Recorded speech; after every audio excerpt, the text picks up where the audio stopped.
Okay. Can you tell me about growing up in Vermont? Yes. I grew up in Marshfield, Vermont, on Creamery Street until I was 11. And there was a boy that lived across the brook from us. His name was Alan Wolf. And he and I made a trail behind the brook. And the hill went right straight up. And we had to take rope from our parents.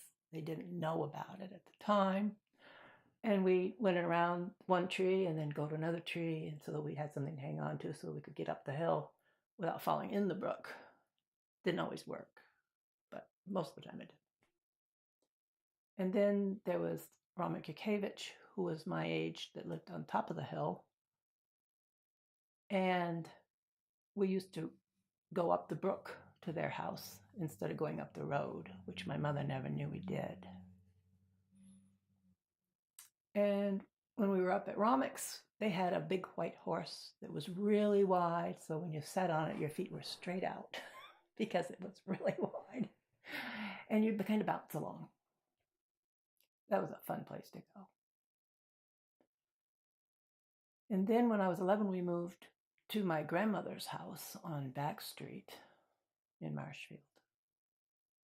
And that was a big house. And we moved in September, and there was no heat.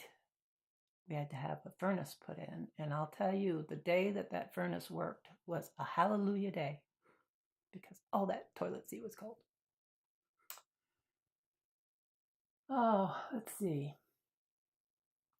Yeah, I was lucky and lived in a town with a lot of cousins because my grandmother lived there.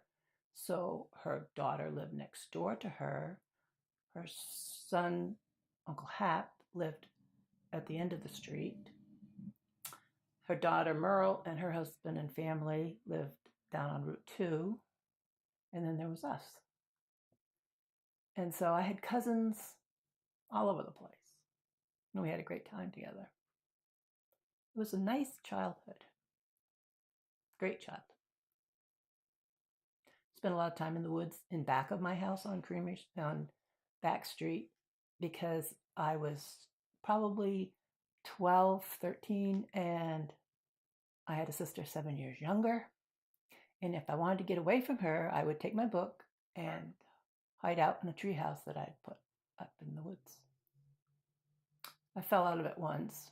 Didn't tell anybody. My shoulder bothered me for a while, but it got better. Hasn't bothered me now. That's about it. It was a great place to grow up back then.